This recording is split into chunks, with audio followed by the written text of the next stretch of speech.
Assalamualaikum warahmatullahi wabarakatuh. Waalaikumsalam warahmatullahi wabarakatuh. Perkenalkan, nama saya Helmiatus Sadia, jurusan Tarbiyah Prodi PGMI semester 4. Di sini saya akan melakukan wawancara untuk memenuhi tugas mata kuliah sejarah Indonesia dan dunia. Baik, di sini saya akan mewawancarai salah satu tokoh masyarakat yang ada di sekitar Astarabah. Sebelumnya, beliau akan memperkenalkan dirinya terlebih dahulu sebagai narasumbernya. Dipersilahkan untuk Bapak. Ya, terima kasih. Perkenalkan, nama saya Junaidi. Saya bertempat tinggal di sekitar Asdarabah. Terima kasih. Baik, di sini saya akan mempunyai beberapa pertanyaan untuk Bapak Junaidi, yaitu yang pertama, bagaimana proses terjadinya Astarabah dan kenapa pemberian namanya harus Astarabah? Persilahkan. Terima kasih. Jadi pada masa itu Pamekasan dipimpin oleh Pangeran Ronggosogowati mengalami kekeringan yang sangat panjang, sekitar 2 tahun lebih tidak turun hujan. Akhirnya Pangeran Ronggosogowati mencari cara bagaimana agar hujan turun di daerah Pamekasan. Akhirnya dia bersemedi, dan dalam semedinya dia didatangi oleh seorang laki-laki yang sudah tua.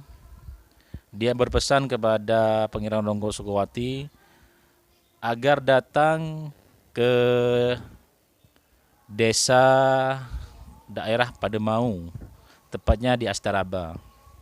Setelah itu Pangeran Ronggosogowati menyuruh salah satu patihnya untuk datang ke petapaan Kiai Abdurrahman. Sesampainya di sana, patih itu mengungkapkan maksud dan tujuannya kepada Kiai Abdurrahman. Setelah mengutarakan maksudnya, patih itu diberi petunjuk oleh Kiai Abdurrahman untuk melakukan sholat selama 40 hari, memohon agar dibebaskan dari bencana kemarau yang sangat panjang. Akhirnya patih itu menyampaikan pesan dari Kiai Abdurrahman kepada Pangeran Ronggosogowati, dan Pangeran Ronggosogowati pun melaksanakan apa yang diperintahkan oleh Kiai tersebut. Setelah 40 hari 40 malam dengan melaksanakan sholat hajat, memohon pertolongan kepada Allah, akhirnya hujan pun turun dengan derasnya. Dan Pangeran Ronggosogowati memerintahkan prajuritnya sebagai tanda terima kasih agar hutan raba yang ada di desa Pademau itu untuk dibersihkan, dan dibangunlah sebuah pondok pesantren.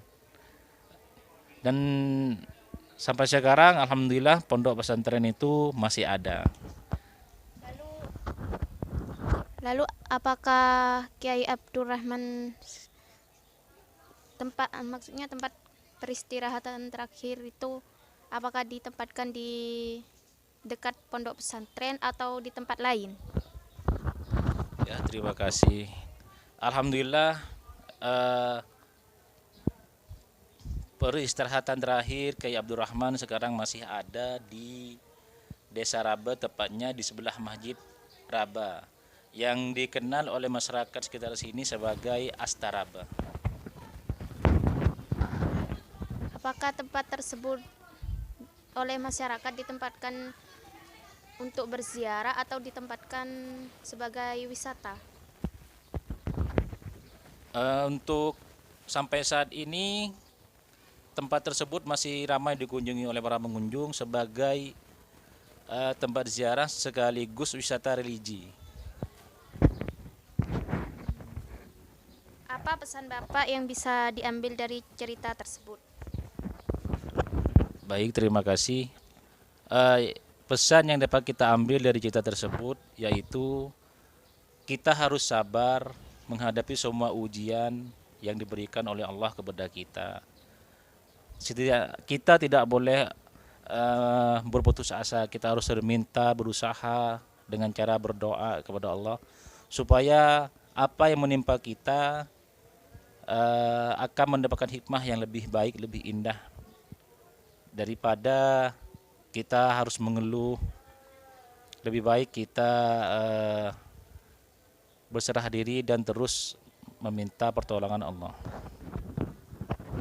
Baik, terima kasih karena Bapak telah menceritakan bagaimana terjadinya Astarbe. Itulah hasil wawancara saya dengan narasumber. Semoga bermanfaat untuk kita semua sebagai tambahan ilmu. Wassalamualaikum warahmatullahi wabarakatuh. Waalaikumsalam warahmatullahi wabarakatuh.